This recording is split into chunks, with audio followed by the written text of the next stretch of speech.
mereka itu tidak binasa, melainkan beroleh hidup yang kekal. Karena begitu besar kasih Tuhan terhadap kita, maka ia mau mati di kayu salib, mati terkutuk di kayu salib di dalam Galatia 3 ayat yang ke-13 untuk menghapus kutuk dosa, supaya kita sebagai orang yang diciptakan menurut gambar dan rupa Allah, bahkan hampir sama dengan Allah, tidak mati di dalam kebinasaan, melainkan beroleh hidup yang kekal.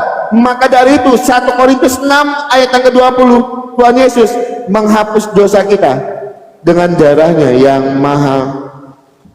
Jadi kalau kita bicara konsep keselamatan di dalam iman Kristen, jelas melalui Tuhan Yesus jalan keselamatan itu. Nah, pertanyaannya lagi, apakah Kristen itu menyelamatkan di dalam iman kami? Kristen tidak menyelamatkan di dalam iman kami. Agama itu tidak menyelamatkan di dalam iman Kristen. Karena apa? Kristen itu artinya adalah pengikut Kristus. Nah, yang menyelamatkan itu seperti yang saya sampaikan tadi, Roma 10 ayat yang ke-9, jika dengan mulutmu kamu mengaku bahwa Yesus adalah Tuhan dan Allah telah membangkitkan dia dari antara orang mati, maka kamu akan diselamatkan. Jadi agama tidak menyelamatkan di dalam iman kami, karena Kristen itu artinya adalah pengikut Kristus. Yang menyelamatkan itu ketika kita percaya Yesus itu adalah Tuhan. Ya teman-teman ya. Nah, jadi poinnya, kenapa Sang Firman itu harus mengambil rupa manusia? Karena seperti yang saya sampaikan tadi, yang diselamatkan itu adalah manusia yang diciptakan menurut gambar dan rupa Allah di dalam Kejadian 1 ayat 26 sampai dengan 27, Mazmur 8 ayat yang ke-20 bahkan hampir sama dengan Allah. Nah, maka yang menyelamatkan itu harus manusia dengan catatan manusia yang tidak berdosa. Maka dari itu Sang Firman itu mengambil rupa manusia untuk menghapus kutuk dosa, supaya kita tidak mati di dalam kebinasaan, melainkan beroleh hidup yang kekal. Nah, buat teman-teman Kristen, saat mata memandang, saya mohon bantuannya, kencengin tap-tap layarnya, dibagikan live-nya teman-teman, supaya apa? Supaya room kita kuat, room kita tidak gampang kena pelanggaran, karena kita tidak menggunakan VPN yang berbayar ya teman-teman ya. Gitu. Dikencengin tap-tap layarnya, love oranye di sini supaya room kita aman. Silakan Pak Ustadz Yusuf PI. Oke.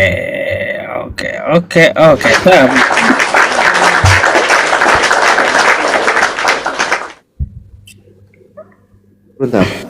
Gimana mengirim undangan ini? Tunggu tanding ulang dulu ya.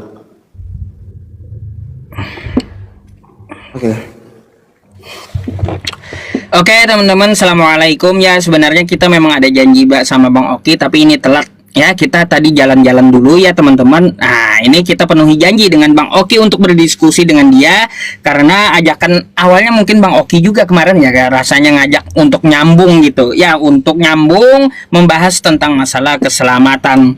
Ya di masa yang lalu teman-teman semuanya, saya udah sampaikan ke Bang Oki dan seluruh umat Kristen ya. Apa yang saya sampaikan? Bahwa Nabi Muhammad adalah jalan, kebenaran, dan hidup.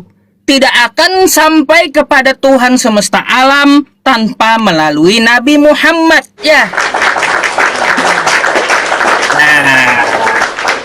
Nah, apakah berdasarkan dalil? Ya jelas dong ya. Makanya ikuti Nabi Muhammad agar selamat ya. Dalilnya di mana? Nabi Muhammad itu adalah jalan. Quran surah Al-An'am ayat 153. Wa anna hadza sirati mustaqiman fattabi'u. Inilah jalanku ya, jalan Nabi Muhammad. Kalau kita lihat tafsirnya ya teman-teman, Nabi Muhammad membuat beberapa garis di tanah. Nah inilah jalanku kata Nabi Muhammad ya. Dia adalah jalan itu sendiri untuk menuju Tuhan semesta alam. Terus Quran surah Ali Imran ayat 31. Qul in kuntum tuhibbunallah fattabi'uni yuhibbukumullah. Apabila kamu mencintai Allah maka ikutilah jalan Nabi Muhammad ya. Yang dimaksud jalan adalah sunnahnya. Jadi Nabi Muhammad itu adalah jalan juga Bang Oki ya. Terus apakah Nabi Muhammad itu kebenaran? Mari kita buka di dalam Quran surah Muhammad ayat kedua. Nuzila ala Muhammadin wa huwal haqqu mir rabbihim. Apa yang diturunkan oleh Tuhan semesta alam kepada Nabi Muhammad itu adalah kebenaran. Terus Quran surah Al-Baqarah ayat 119 ya. Wa ma arsalnaka illa bil haq. Di situ dikatakan, aku tidak mengutus engkau ya Muhammad kecuali dengan kebenaran. Ya, terus apakah Nabi Muhammad juga menjamin hidup yang kekal? Dapat kita lihat di riwayat hadis Bukhari ya. Kullu ummati yadkhulunal jannah illa man aba. Semua umatku akan hidup kekal, akan masuk surga illa man aba, kecuali yang enggan. Itu Bang Oki penjelasan saya tentang masalah Nabi Muhammad adalah jalan kebenaran dan hidup. Tidak akan sampai kepada Tuhan semesta alam ya tanpa melalui Nabi Muhammad Sallallahu Alaihi Wasallam. Berkaitannya teman-teman semuanya, kalau kita pengen selamat ya ikuti dulu nabinya, yang benar dulu nabinya gitu ya. Yang benar nabinya ya kita ikuti, terus yang ajarannya seperti apa kita ikuti, kan kayak gitu. Agar kita menuju keselamatan. Nabi Muhammad mudah kok, sudah tunjukkan keselamatan itu kepada kita seperti apa. Kata Nabi Muhammad ya, barang siapa nih ya, dia mengucapkan di akhir kalamnya la ilaha illallah, dakhalal jannah, dia masuk surga. Kayak gitu aja Bang Oki, mudah kali gitu, kagak perlu repot-repot seperti di tempat Bang Oki kan kayak gitu ya. Ya jadi seperti itu ya teman-teman semuanya. Banyak kok ya keselamatan di dalam Al-Quran itu, bertaburan juga ayatnya. Allah juga menyelamatkan orang bertakwa juga ada ya. Quran surah Ali Imran ayat 72 tuh ya. Summa nunajjil ladzina taqaw wa nadzaru dzalimina fiha jisiyya. Di situ dikatakan Allah menyelamatkan orang bertakwa dan membiarkan orang kafir. Jadi ya kagak perlu repot-repot, kagak perlu ragu-ragu. Mari kita beriman kepada Tuhan semesta alam yang menciptakan alam ini ya, dengan cara yaitu mengikuti Rasulullah Shallallahu Alaihi Wasallam. Karena hanya ada dua teman-teman ya, hanya ada dua ya. Kalau selamat pasti kagak selamat. Kalaunya ada kebenaran pasti ada kesesatan. Nabi Muhammad diutus dengan kebenaran, berarti yang tidak mengikuti Nabi Muhammad maka dia mengikuti kesesatan. Oke? Barang siapa tidak mengikuti Nabi Muhammad, artinya di zaman sekarang dia mengikuti kesesatan dan tidak akan selamat. Jadi seperti itu Bang Oki, prolog opening dari saya. Silakan, mungkin Anda mau menekankan keagamaan Anda sekalian bertanya atau menampilkan data, silakan.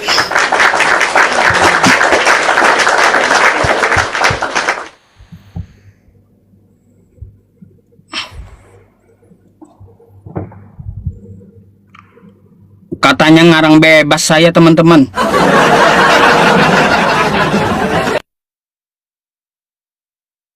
Teman-teman Kristen, saya akan tegaskan ya. Ya, kalau bicara jalan dan kebenaran dan hidup, kami orang Kristen itu tidak perlu potong-potong ayat, tidak perlu lari ayat sana, ayat sini untuk menyatakan Yesus itu adalah satu-satunya jalan dan kebenaran dan hidup. Di luar Tuhan Yesus tidak ada keselamatan. Letter Lex Yohanes 14 ayat yang ke-6. Kami tidak butuh comot sana comot sini untuk menyatakan Yesus itu adalah jalan dan kebenaran dan hidup. Letter Lex Yohanes 14 ayat yang ke-6. Itu yang pertama. Dan yang kedua, di dalam iman kami, kata Pak Ustadz Yusuf tadi, tidak usah repot-repot untuk masuk surga itu, langsung aja dia masuk surga. Itu narasi Pak Ustadz Yusuf. Pak, di dalam iman kami itu malah tidak repot Pak. Syaratnya apa Pak? Yang pertama, Roma 10 ayat yang ke-9. Jika dengan mulutmu kamu mengaku bahwa Yesus adalah Tuhan dan Allah telah membangkitkan dia dari antara orang mati, maka kamu akan diselamatkan. Tapi tidak berhenti di situ. Yakobus 4 ayat yang ke-12, iman tanpa perbuatan hakikatnya mati. Nah, di dalam iman kami, Pak, sudah tidak perlu lagi, Pak, namanya ditimbang-timbang amal dan kebaikannya, tidak ada. Tidak repot, Pak, di dalam iman kami, Pak. Kami tidak ada timbangan-timbangan itu, Pak, menimbang amal kebaikan, amal keburukan. Tidak repot di dalam iman Kristen, Pak. Percaya kepada Yesus dan hidup seturut dan sekehendak dengan firman Tuhan, maka kamu tidak akan mati di dalam kebinasaan, maka kamu akan beroleh hidup yang kekal. Ya, jadi enak di dalam iman Kristen. Yang penting kita mau hidup seturut dan sekehendak dengan firman Tuhan. Nah, jangan disalahpahami juga.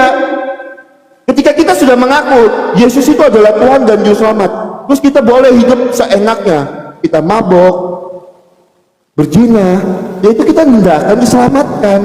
Karena apa? Kita tidak hidup seturut dan sekehendak dengan firman Tuhan. Karena apa yang saya tekankan tadi? Yakobus 4 ayat yang ke-12, iman tanpa perbuatan hakikatnya mati. Itu tidak akan diselamatkan di dalam iman kami.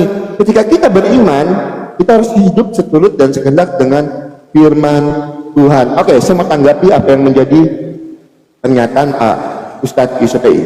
Pak Ustadz tadi sampaikan kalau ada kebenaran pasti ada kesesatan. Nah, kita harus cari tahu dulu yang membuat tersesat ini siapa?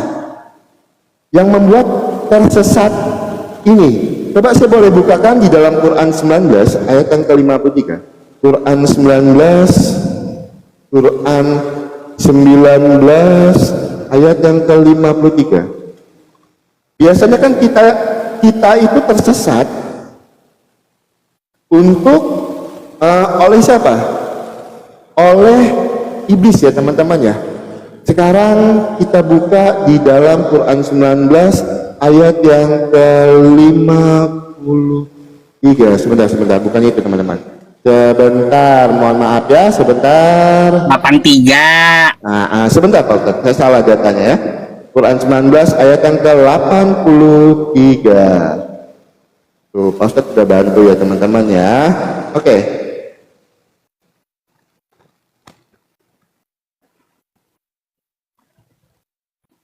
Quran 19 ayat yang ke-83.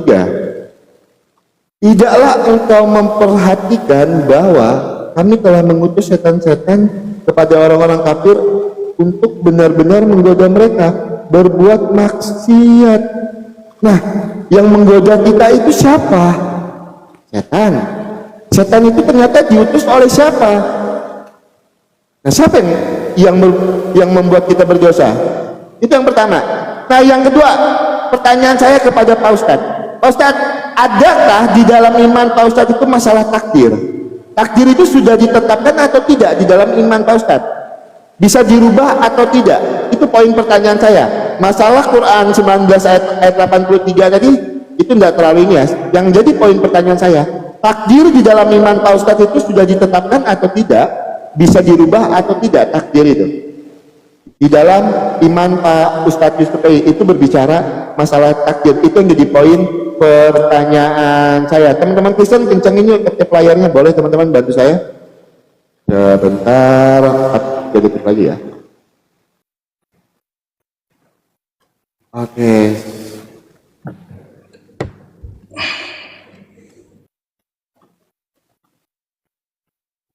Mana ini? Silakan Pak. Baik teman-teman semuanya, saya akan tanggapi dulu apa yang dikatakan oleh Bang Oki tadi ya. Terkait tentang masalah yang saya diktekan tadi ya, ininya mendiktekan surahnya, karena saya udah tahu premingan apa yang bakal dibawa kepada saya, bahwa Allah mengutus setan kan kayak gitu untuk menyesatkan orang kafir ya.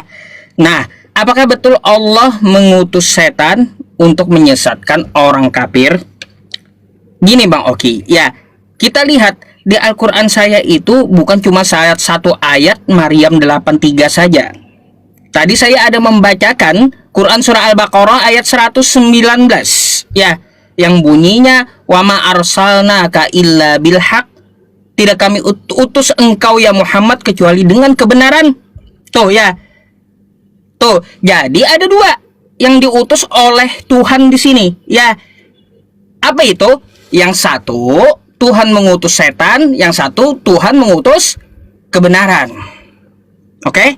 Nah, sekarang kita sebagai manusia, ya, sebagai manusia berpikirlah cerdas, mau ikut setan atau mau ikut kebenaran. Jika kita mau ikut kebenaran, ikutilah Nabi Muhammad sesuai dengan ayat yang saya bacakan di Al-Baqarah ayat 119 tadi. Karena Nabi Muhammad diutus dengan kebenaran. Ikuti kebenaran. Lalu Maryam 83 tadi adalah orang-orang yang tidak mau mengikuti Nabi Muhammad, sehingga Allah utus setan untuk mereka agar mereka tambah jauh tersesat. Nah tuh, siapa suruh juga ya, sudah dikasih pilihan, dikasih akal ya, dikasih free will diri kita ini memilih mana yang hak, mana yang batil, kan kayak gitu, mana yang benar, mana yang salah. Kalau Anda ingin ikut kebenaran, silakan ikuti Nabi Muhammad. Kalau Anda ya mau ikut setan, ya sesuai dengan Maryam 83 tadi ya, silahkan aja gitu, silahkan, kagak usah ikut Nabi Muhammad, ikut setan aja gitu. Jadi ya teman-teman semuanya, dari ayat yang dibawa Bang Oki tadi, kita dapat mengetahui bahwa di zaman sekarang orang yang tidak mengikuti ajaran Nabi Muhammad, mereka adalah pengikut setan yang diutus Allah untuk sesat sejauh-jauhnya. Ya, na'udzubillahi min dzalik. Terus untuk berkaitan masalah takdir. Takdir itu ada beberapa, Bang. Ada yang takdir bisa diubah, ada yang takdir tidak bisa diubah. Ya, takdir yang bisa diubah seperti apa? Takdir yang tidak bisa diubah seperti apa? Tidak bisa diubah, contoh nih ya, ketetapannya setiap manusia itu kullu nafsin dha'iqatul maut. Ketetapannya itu setiap manusia pasti merasakan maut, pasti merasakan mati. Itu tidak dapat diubah ya. Nah, ada takdir ya, ketetapan yang dapat diubah oleh manusia ada. Ya, contoh ya, kita dilahirkan di luar agama Islam seperti Bang Oki, kan dilahirkan dari Kristen. Lalu tercatat udah takdir Bang Oki ini bahwa dia ya nanti akan dituliskan di pintu surga namanya Bang Oki gitu. Kan gitu. Tapi di dunia dia Kristen. Akhirnya apa? Ya, Bang Oki berubah takdirnya menjadi mu'alaf dan akhirnya dia ke surga. Gitu maksudnya. Itu takdir yang bisa diubah karena atas usaha Anda. Tapi kalau ketetapan Allah itu tidak bisa diubah gitu, Bang ya. Berkaitan tentang masalah keselamatan nih, Bang ya. Bang, saya mau saya nyeletuk sedikit ya, bukan bermaksud menghina juga ya. Coba kita berpikir nih ya, berpikir dengan kritis. Anda menumpukan keselamatan Anda itu kepada orang yang tidak bisa menyelamatkan dirinya. Kira-kira masuk akal nggak gitu? Saya nggak mengajukan pertanyaan dulu ya. Tapi saya mau ngajak Bang Oki berpikir. Anda menumpukan keselamatan kepada orang yang tidak bisa menyelamatkan dirinya sendiri. Terlepas itu mau nubuatan atau apa kek, ya. Yang jelas apakah masuk akal gitu? Ya, seorang kapten yang kita percayai, kaptennya aja kagak bisa menyelamatkan diri sendiri, mau selamatkan anak buahnya, kan gitu. Coba, silakan Anda tanggapi.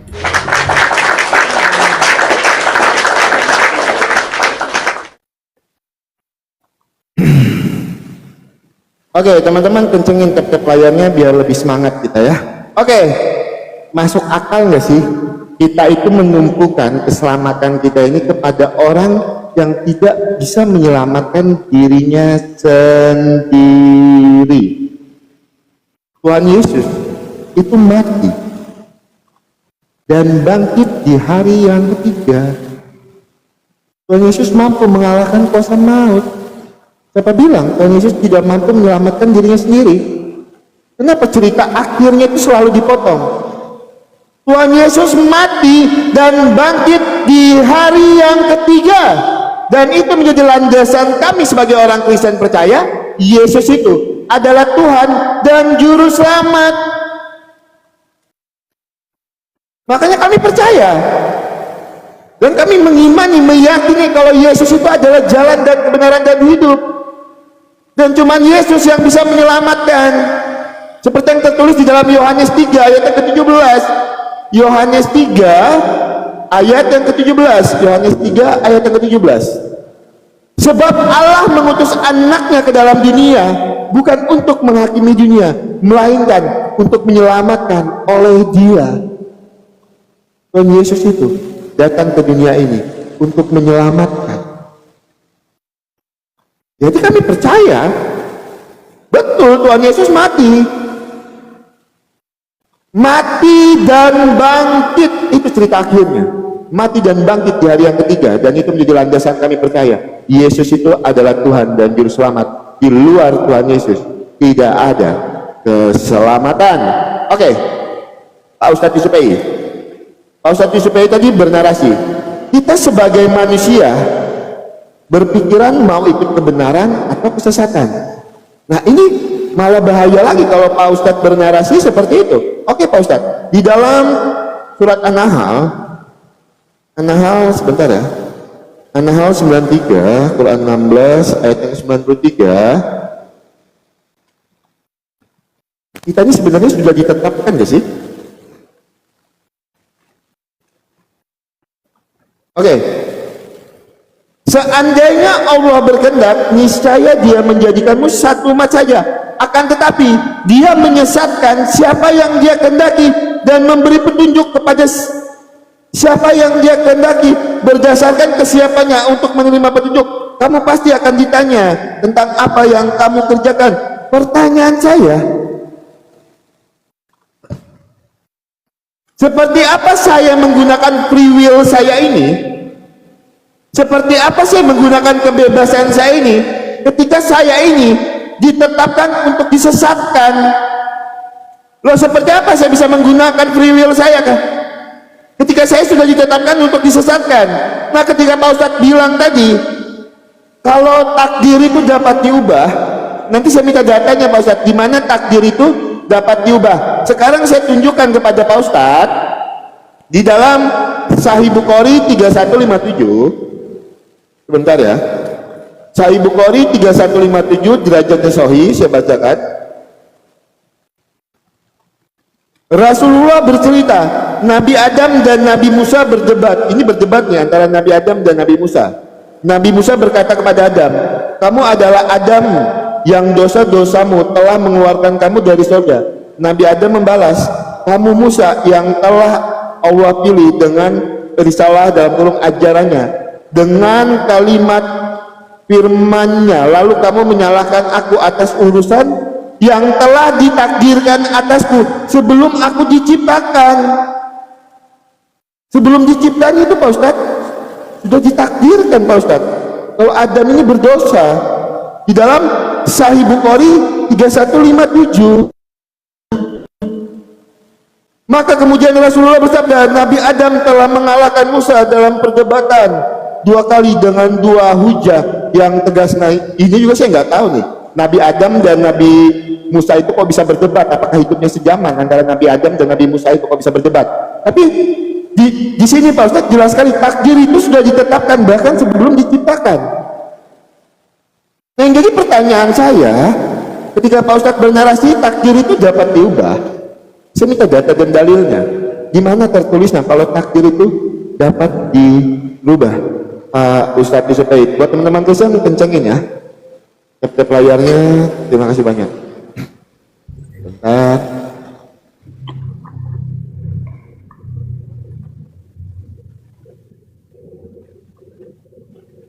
Mau ya? Silakan Pak. Di mana dalilnya takdir bisa berubah? Nih ya. Langsung dari Qur'annya Bang Oki. Ar-Ra'd ayat 11 ya. Innallaha la yughayyiru ma biqaumin hatta yughayyiru ma bi anfusihim. Apa yang dimaksud? Ya, sesungguhnya Allah tidak merubah keadaan suatu kaum hingga mereka merubah keadaan yang ada pada diri mereka sendiri. Oke? Jadi takdir Anda dapat berubah atas usaha Anda. Halo, ya. Atas usaha Anda itu pergunakan juga akal Anda. Kan kayak gitu. Pergunakan akal Anda untuk mencerna yang mana yang benar, yang mana yang salah. Yang mana diutus dengan kebenaran, mana yang diutus dengan kesesatan. Gitu, kan dapat dibedakan antara Maryam 83 dengan Al-Baqarah ayat 119 ya. Antara Nabi Muhammad dengan setan. Mau ikut mana? Silahkan, itu periwil Anda. Itu hak Anda. Gunakanlah hak Anda ya untuk memilih jalan, oke? Artinya apa? Bagaimana Anda menggunakan hak Anda atas kemauan Anda? Dengan cara apa? Dengan cara Anda berpikir memakai akal Anda untuk mengikuti yang benar dan menjauhi yang salah. Gitu. Gampang kali itu Bang Oki ya. Gunakanlah hak Anda ya, kayak gitu, periwil Anda untuk merubah takdir Anda yang sudah Kristen dirubah menjadi menyembah Tuhan semesta alam. Kan gitu.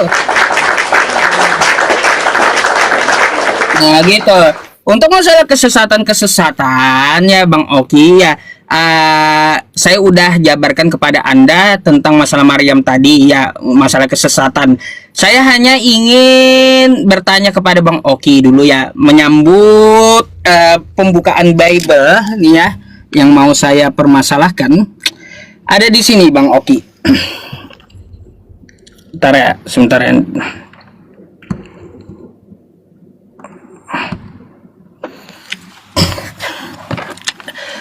Saya mau tanya nih ya, ini kita ini dulu ya teman, baca dulu ya. 2 Tesalonika 2:11 ya. Dan itulah sebabnya Allah mendatangkan kesesatan atas mereka yang menyebabkan mereka percaya akan dusta. Saya mau tanya sama Bang Oki, berarti ya di sini Tuhannya Anda mendatangkan kesesatan atau bukan, atau iya atau tidak gitu ya. Apakah betul Tuhannya Kristen mendatangkan kesesatan di masa lalu? Apakah kesesatan itu adalah ciptaan Tuhan Anda gitu? Oke? Nah, terus Bang Oki ya, saya juga mau bertanya nih ya tentang masalah gimana kita mau selamat kan gitu ya, karena Tuhannya aja mendatangkan kesesatan. Terus Bang Oki, saya mau bertanya lagi satu hal tentang masalah kesesatan ini ya. Lupa saya ayatnya lupa saya ayatnya, yang mau saya tanyakan gitu kepada Bang Oki. Tapi ini nggak apa-apa dah ya. Ini dulu, nanti sambil jalan saya akan carikan ayatnya dan akan saya tanyakan. Betulkah Tuhannya umat Kristen itu mendatangkan kesesatan ya? Ini Alkitab ya teman-teman. Oke. Nah, terkait gini ya Bang Oki, yang saya mau tanya tadi kepada Anda masalah roh jahat ya. Roh jahat yang diutus setan-setan untuk menyesatkan. Saya mau bertanya sama Bang Oki, apakah nih ya,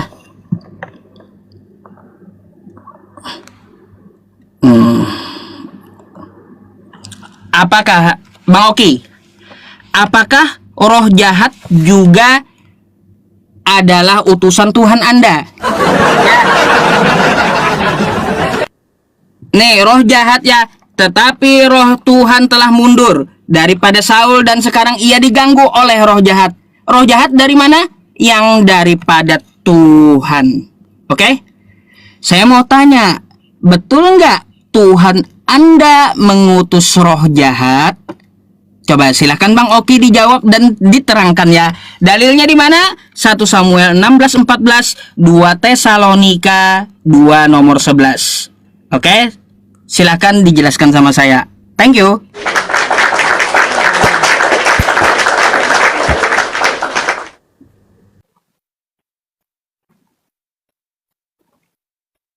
Sebentar ya, kita jawab dulu ya teman-teman ya. 2 pertanyaan Pak Ustadz Yusuf PI. Silakan Pak Ustaz. Diterima. Oke, teman-teman, yang pertama kita jawab di dalam 2 Tesalonika 2 ayat yang ke-11. Sebab itu Allah mengirimkan kepada mereka suatu pengaruh sesat yang menyebabkan mereka percaya akan dusta, supaya orang yang tidak percaya akan kebenaran tetap menyukai kelaliman dihukum. Ayat yang ke-12 ya, supaya dihukum semua orang yang tidak percaya akan kebenaran dan yang suka kejahatan. Ustaz, di dalam 2 Tesalonika 2 ayat yang ke-11, Allah itu tidak menyesatkan, melainkan membiarkan apa yang menjadi free will kami. Misalnya, ketika saya menolak kalau Yesus itu adalah Tuhan dan Juru Selamat, padahal sudah jelas-jelas dikatakan Yohanes 14 ayat yang ke-6, akulah jalan dan kebenaran dan hidup, tapi saya menolaknya. Nah, bukan berarti Allah kami itu menyesatkan kami, enggak Ustaz, tetapi Allah kami membiarkan kami untuk tidak percaya kepada Yesus ini, karena kami menggunakan free will kami. Karena di dalam iman kami punya yang namanya free will, Pak Ustaz. Kami punya yang namanya free will di dalam iman kami. Jadi Allah itu tidak menyesatkan kami, Pak Ustaz. Nah, terus apakah roh jahat atau setan itu diutus, Pak Ustaz? Di dalam iman Kristen, roh jahat atau setan itu kan makhluk yang melawan Allah. Dia tidak diutus untuk menyesatkan. Dia melawan Allah, berusaha untuk menyesatkan manusia. Itu yang benar di dalam iman kami, Pak Ustaz. Jadi Allah kami tidak pernah mengutus setan itu untuk menyesatkan kami. Roh jahat di dalam iman kami itu melawan Allah. Dengan apa? Dengan cara dia menyesatkan manusia, Pak Ustaz. Dengan cara dia menyesatkan manusia. Itu ya Pak Ustaz ya. Nah, sekarang Pak Ustaz tadi berbicara tentang kesesatan kalau Allah kami itu menyesatkan di dalam 2 Tesalonika 2 ayat yang ke-11. Sekarang saya boleh bukakan Pak Ustaz di dalam Quran, bentar ya, saya bukakan datanya. Quran 37. Quran, bentar, kok buka hati. Quran 37. Ada waktu ya teman-teman ya. Ayat yang ke-32.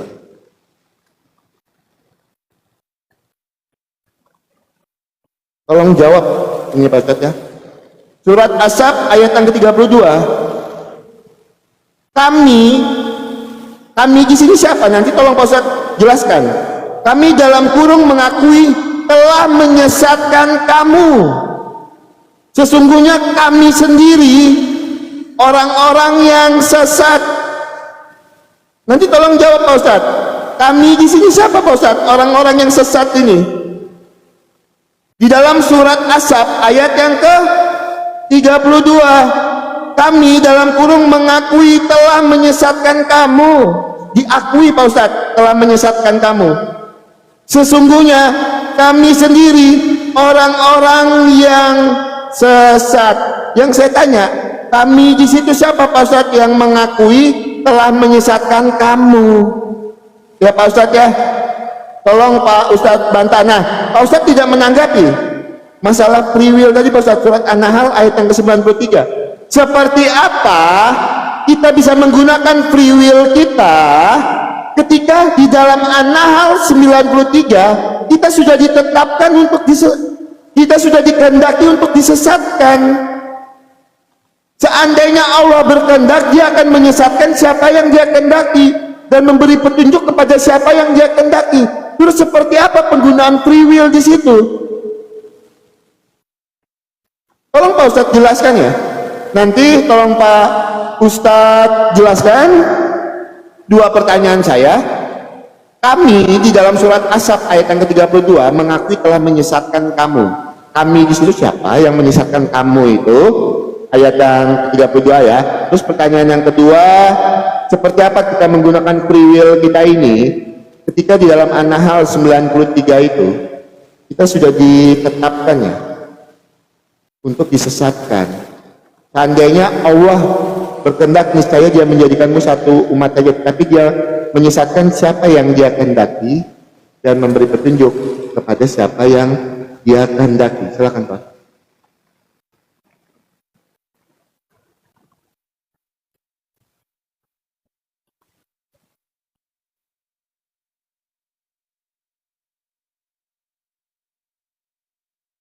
Oke, saya jawab dulu ya teman-teman semuanya. Siapa yang dimaksud kami?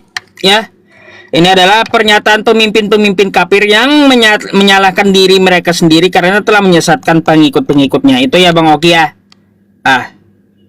Oke. As-Saffat 32 tuh. Jadi di situ adalah pernyataan pemimpin-pemimpin kafir yang mengakui bahwa mereka telah menyesatkan jemaatnya. Gitu. Ya, contoh kayak gini, ada seorang pendeta kan kayak gitu. Ya, pendeta mengakui, ya, kami para pendeta menyesatkan jemaat Kristen. Gitu maksudnya. Ya, yang dimaksud kami di situ, oke? Nah, gitu. Itu contohnya kayak gitu ya, Bang Oki. Ya, contohnya. Terus gini, Bang Oki, ya, terkait masalah free will tadi kan sudah saya jawab toh ya, kenapa Anda ulang-ulang lagi? Ya pakai Quran surah Ar-Ra'd ayat ke 13 tadi ya teman-teman, ayat ke 11 tadi. Bang Oki bisa mengubah nasib Bang Oki gitu ya, sesuai dengan ayat Quran. Terus Bang Oki, ada satu ayat yang perlu saya tunjukkan kepada Anda ya. Quran surah Yunus ayat 99 sampai 100 ya. Yang mana ini dulu sangat viral ketika saya menanggapi Mikana memakai ayat ini ya. Nih ya teman-teman, ini buat Bang Oki ya. Walau syaa rabbuka la amana man fil ardi kulluhum jami'a afa anta tukrihun nas hatta yakunu mu'minin. Dan jikalau Tuhanmu menghendaki, tentulah beriman semua orang yang di muka bumi seluruhnya. Maka apakah kamu hendak memaksa agar mereka manusia ini ya menjadi orang-orang yang beriman semuanya? Bagaimana Bang Oki? Ya, mau menggunakan hak bebas agar beriman. Kayak gitu ya. Nih, lanjut. Wa makana linafsin antu'mina illa biiznillah, dan tidak ada seorang pun yang akan beriman kecuali dengan izin Allah. Dan wa yaj'alur rijsa 'alal ladzina la ya'qilun, dan Allah menimpakan kemurkaan kepada orang-orang yang tidak mempergunakan nih Bang Oki ya akalnya. Udah dikasih hak bebas, udah dijelaskan juga sama Bang Oki ya, tapi Bang Oki kagak mau gunain akalnya. Jangan Anda bertanya bagaimana saya menggunakan hak bebas saya tapi akalnya kagak digunakan. Jangan kayak gitu. Jadi kalau Anda ingin betul-betul merubah takdir Anda, ya rubah takdir Anda gitu. Bisa diubah dengan cara apa? Mencerna kebenaran itu dengan akal gitu, yang telah diberikan kepada kita, ya. Bukan berarti bagaimana caranya bingung gitu. Itu niat dari Anda mau berubah atau tidak. Kalau Anda berubah ya silahkan gitu ya, pakai akalnya. Gitu Bang Oki yang dimaksud ya. Terus berkaitan tentang masalah penjelasan dari sisi kekristenannya nih, saya tidak bertanya hal yang lain Bang Oki, tapi betul nggak roh jahat itu daripada Tuhan gitu? Itu yang saya tekankan dari tadi loh ya. Nih, oleh roh jahat yang daripada Tuhan. Betulkah roh jahat utusan Tuhan? Itu yang saya tanya gitu. Betul nggak roh jahat adalah utusan Tuhannya Kristen? Tolong dijawab itu. Saya bukan minta ceritanya, bukan, tapi iya atau tidak gitu jawabannya. Bahwa roh jahat adalah utusan dari Tuhan Kristen, atau seperti apa? Tidak atau iya, kan kayak gitu ya. Terus masalah menyesatkan, ya Allah menyesatkan tadi ya. Nih, ada. Nah ya, dan itu sebabnya Allah mendatangkan kesesatan atas mereka yang menyebabkan mereka percaya akan dusta. Pertanyaan saya tadi Bang Oki, betul tidak Tuhannya umat Kristen mendatangkan kesesatan di zaman dulu, oke? Itu yang saya tanya, bukan putar sana putar sini gitu Bang Oki. Itu aja simpel, padahal Anda menjawab dengan simpel iya tidak gitu ya. Tapi bercerita bernarasi panjang yang bikin saya mumet dan heran jadinya gitu. Silakan dijawab ya. Saya mau tahu dulu masalahnya, Tuhan Kristen itu mendatangkan kesesatan, mengutus roh jahat atau gimana? Oke, teman-teman. Ya, kan saya bilang, kalau di dalam Alkitab itu enggak ada Tuhan kami itu mengutus roh jahat itu untuk menyesatkan manusia. Enggak ada. Di dalam ayat yang Pak Ustadz bawakan tadi, di awal itu saya sudah jelaskan Pak Ustadz, di berapa tadi? 2 Tesalonika 2 ayat yang 11. Jadi Allah itu tidak secara langsung di situ menyesatkan manusia Pak Ustadz, tetapi dia membiarkan kami ini menggunakan free will-nya. Di dalam 2 Tesalonika 2 ayat yang ke-11 itu.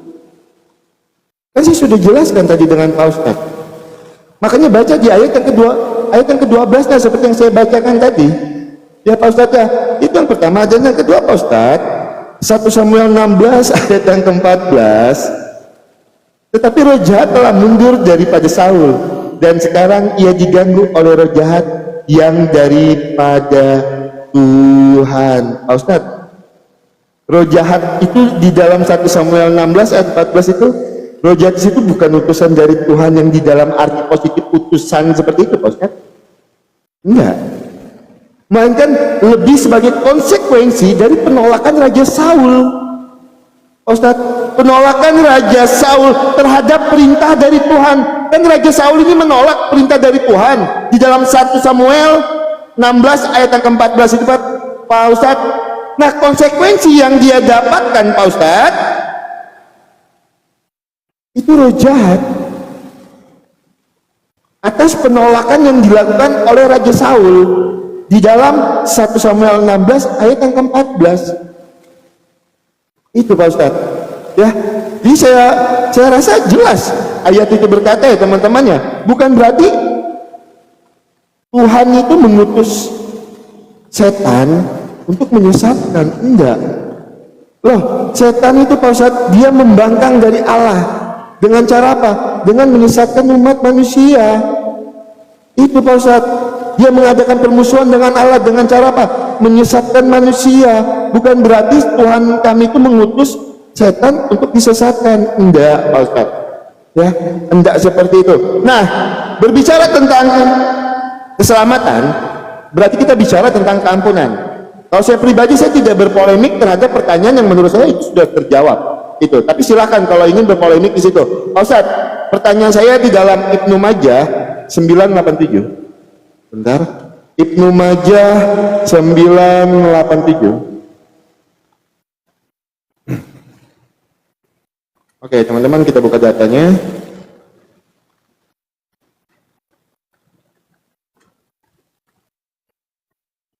Bentar ya. Aku mendengar Al-Bara bin Azib berkata, aku mendengar Rasulullah Shallallahu Alaihi Wasallam bersabda, Allah dan para malaikatnya memintakan ampun bagi orang-orang yang ada di barisan depan. Pertanyaan saya Pak Ustadz, Allah di sini meminta ampun kepada siapa dan para malaikat ini Pak Ustadz?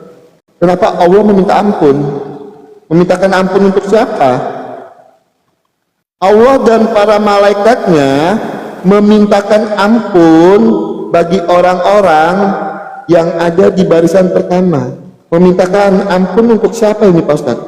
Di dalam Ibnu Majah 987. Ya Pak Ustadz ya, tolong nanti Pak Ustadz tanggapi ini di dalam Ibnu Majah 987. Nah teman-teman, terkait masalah 1 Samuel 16 ayat yang 19, ketika Pak Ustadz tadi minta penjelasan tentang ayat itu, lah memang Tuhan itu tidak pernah mengutus roh jahat di dalam iman Kristen untuk menyesatkan manusia, tapi setan itu membangkang dari Allah dengan cara apa?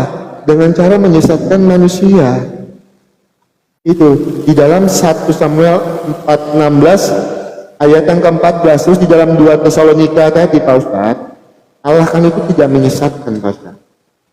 Allah kami tidak menyesatkan ya. Tidak ada tertulis kami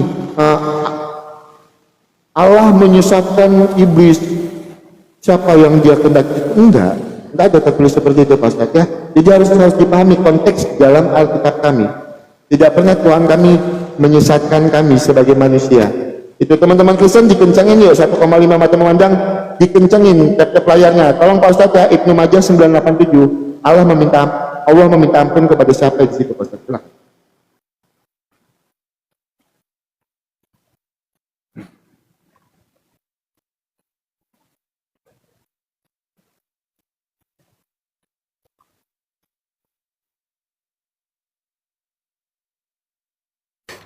Bang Oki, ada. Ini kalau saya bahas tentang masalah teks Arabnya, kayaknya Bang Oki-nya kagak paham teman-teman ya.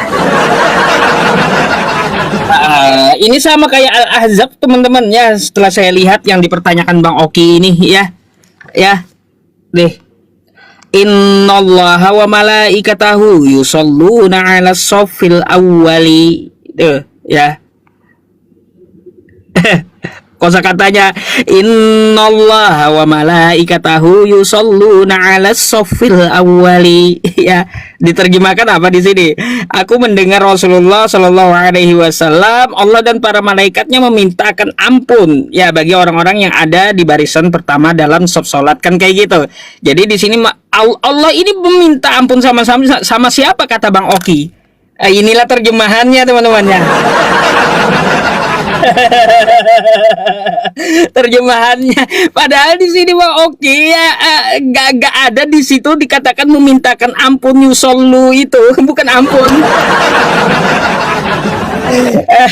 Padahal di sini kalau aja kita lihat yusollu ini ya teman-teman memberkati gitu ya yang dimaksudnya ya. Jadi Allah mengampuni ya, orang-orang yang ada di shaf pertama, memberkati orang-orang yang pertama. Allah dan malaikatnya akan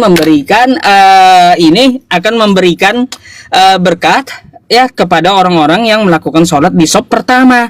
Bahasanya yusollu gitu ya, yusollu 'ala shaffil awwali. Masalahnya kayak gitu. Inilah terjemahannya ngaco juga ya. Iya. Jadi di situ bukan memintakan ampun Bang Oki ya, Allah memberkati maksudnya ya, seperti kita bersolawat kepada Nabi. Innallaha wa malaikatahu yusholluna 'alan nabi ya ayyuhalladzina amanu shollu 'alaihi wa sallimu taslima. Kan kayak gitu ya. Jadi Allah dan para malaikatnya bersolawat atas Nabi, kayak gitu. Itu sebenarnya kosakatanya. Ya kalau bisa Bang Oki ya, kalau bisa ya, Anda bahas hadis itu lihat teks Arabnya gitu, teks aslinya, teks Arabnya yang dilihat, karena matan dari hadis itu penting gitu. Teksnya apa, seperti apa. Nah gitu, ternyata teksnya mirip-mirip dengan Al-Quran. Di Al-Quran surah Al-Ahzab nih ya Bang Oki ya, saya jawab dulu ya. Al-Ahzab, bentar ya teman-teman, sama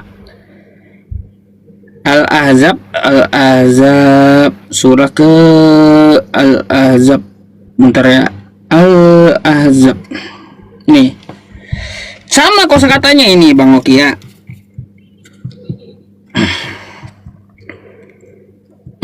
Bentar nih ayat ke-56 ini ya teman-teman. Apa? Innallaha wa malaikatahu yusholluna 'alan nabi. Bukan mengampuni di sini Bang Oki, bukannya. Bukan Allah memintakan ampun, tapi bersolawat untuk Nabi. Ya, sama dengan kosakata Ibnu Majah tadi. Ya, yusholluna. Tuh ya, yusholluna 'ala shaffil awwali. Sama ya. Itu bukan memintakan ampun artinya. Ya, lebih tepatnya memberkati gitu. Makanya teksnya yang dibahas, bukan terjemahannya. Bang Oki ya, mungkin habis ini kita bisa closing gitu ya. soalnya saya tidak ada pertanyaan lagi sih kalau untuk masalah keselamatan. Mungkin saya cukupkan gitu. Karena gini Bang Oki, maklum lah besok kan saya Id pagi gitu, Id pagi. Hari raya Kurban. Lupa saya. Oke. Makanya harus subuh saya harus istirahat cepat malam ini. Ya berarti Pak Ustadz Yusuf closing duluan ya. Karena saya tadi kan opening statement. Oh gitu. Oke lah kalau kayak gitu ya Bang Oki. Silakan. Oke. Ya aku lupa ya, besok sholat Id teman-teman, Pak Ustadz harus bangun pagi. Gitu. Iya, subuh lah, sebelum subuh bangun. Hanya mau istirahat. Silakan Pak Ustadz ya. Oke. Sebentar, teman-teman biar dihabisin dulu. Oke, Ustadz, ya itu ya Ustadz, penjelasannya.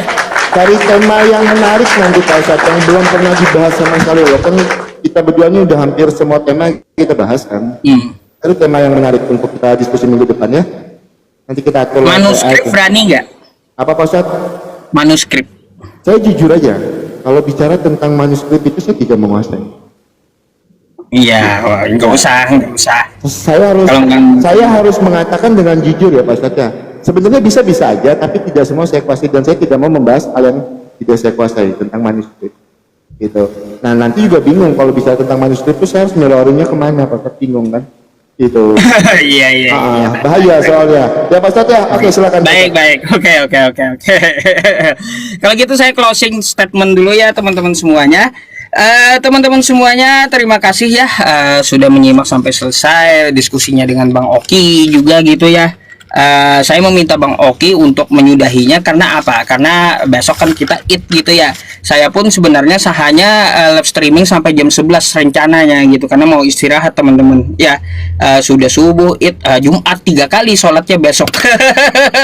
Jadi seperti itu ya. Jadi saya perlu istirahat yang banyak gitu maksud saya. Makanya saya minta akhiri sama Bang Oki sekalian mau istirahat.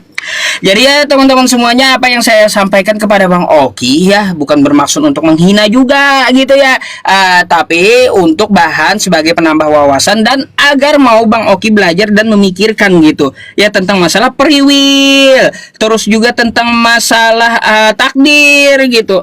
Ayo, takdir Anda masih bisa diubah gitu ya. Karena saya udah jabarkan di awal tadi sedikit ya menjeletuk tentang masalah ada takdir yang bisa diubah, ada takdir yang tidak bisa diubah. Takdir yang tidak bisa diubah seperti apa? Maut, kan gitu. Terus takdir yang tidak bisa diubah, Anda tidak dapat memilih dari rahim siapa Anda dilahirkan. Itu tidak dapat diubah takdirnya. Ya. Terus juga ya teman-teman, kalau takdir yang dapat diubah, contoh nih ya, kita ditakdirkan Allah ya. Ditakdirkan Allah bahwa Bang Oki dilahirkan di rahim seorang Kristen. Kan kayak gitu. Lalu Bang Oki di Lauhul Mahfuz sudah tertulis masuk neraka. Wah, Bang Oki namanya masuk neraka, di dalam neraka gitu ya. Dan dilahirkan di rahim orang Kristen contohnya.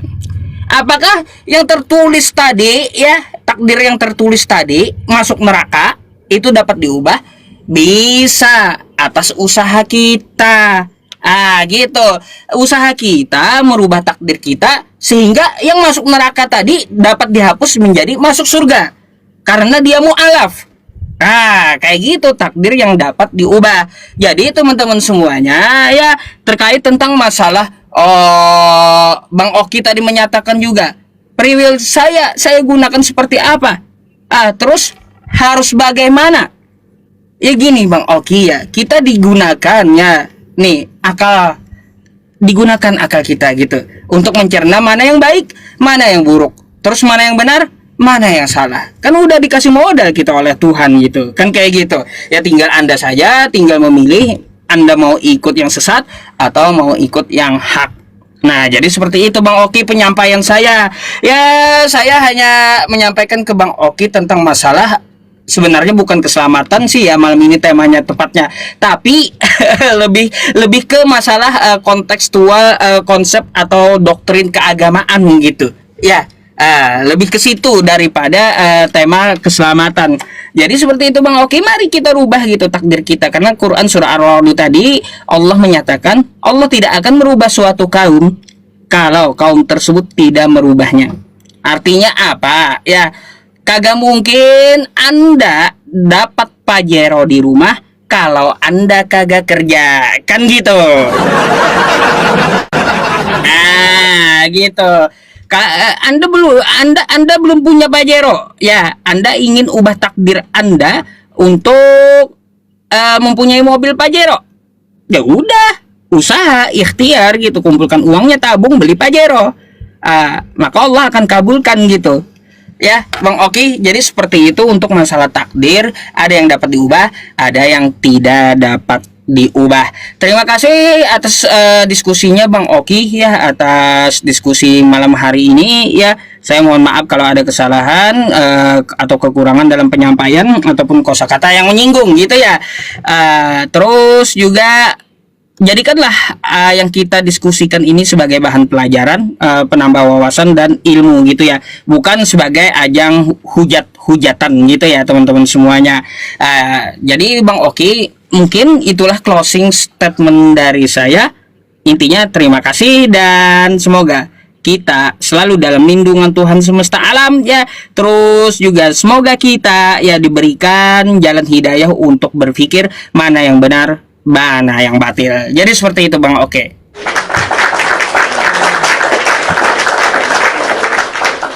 Oke, jadi itu aja closing dari saya. Terima kasih ya teman-teman semuanya dimanapun Anda berada yang nge-live-kan. Giliran Bang Oki untuk closing, silakan. Ya.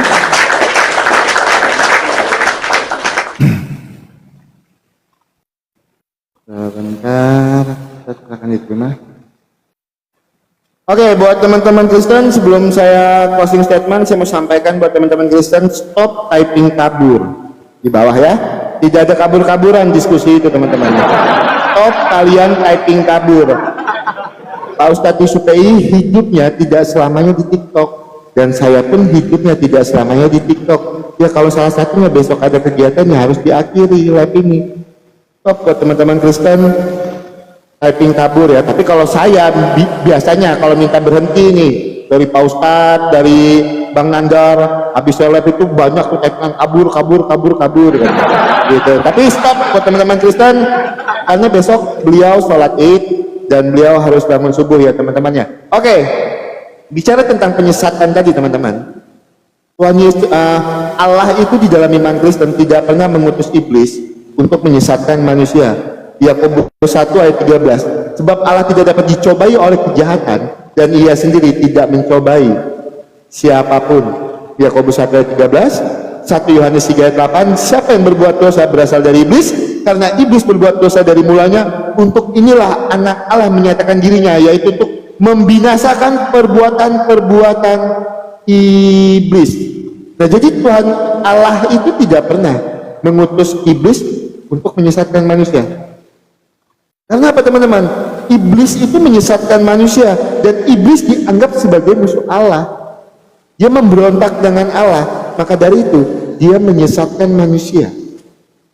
Itu di dalam iman Kristen. Nah, bicara tentang konsep keselamatan ya teman-teman, ya seperti yang saya sampaikan berkali-kali, keselamatan hanya ada di dalam Yesus. Ayo kita gunakan akal dan pikiran kita juga, kita terima jalan dan kebenaran dan hidup itu, kita terima Tuhan yang benar-benar mampu bermujizat, Tuhan yang benar-benar mampu mengalahkan kuasa maut. Karena apa teman-teman?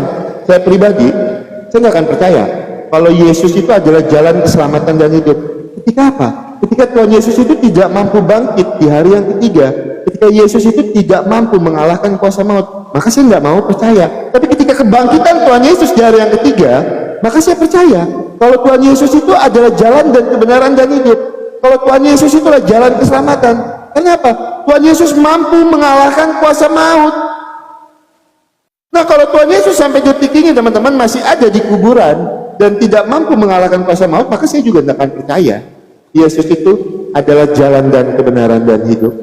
Tapi ketika Tuhan Yesus mampu mengalahkan kuasa maut, maka saya percaya Yesus adalah jalan keselamatan, seperti yang tertulis di dalam Yohanes 3 ayat yang ke-17, Yohanes 3 ayat 16. Karena begitu besar kasih Allah akan dunia ini, sehingga ia mengaruniakan anak yang tunggal, supaya setiap orang yang percaya itu tidak binasa, melainkan beroleh hidup yang kekal. Nah, buat teman-teman semua yang tidak mau mati di dalam kebinasaan, yang mau beroleh hidup yang kekal, maka kalian harus percaya dengan Tuhan yang mampu bermujizat, dengan Tuhan yang mampu mengalahkan kuasa maut. Siapa itu? Tuhan Yesus adalah jalan dan kebenaran dan hidup. Ya teman-teman ya, supaya apa? Supaya kita tidak mati di dalam kebinasaan, melainkan beroleh hidup yang kekal. Tuhan Yesus di dalam Galatia 3 ayat yang ke-13 mati terkutuk di kayu salib untuk apa? Untuk menghapus kutuk dosa kita, supaya kita sebagai manusia yang diciptakan menurut gambar dan rupa Allah, bahkan hampir sama dengan Allah ini, tidak mati di dalam kebinasaan, melainkan beroleh hidup yang kekal. Pak Ustadz Yusupei, terima kasih banyak untuk diskusinya. Selamat Hari Raya Haji untuk Pak Ustadz Yusupei besok. Mohon maaf kalau ada kesalahan kata-kata saya.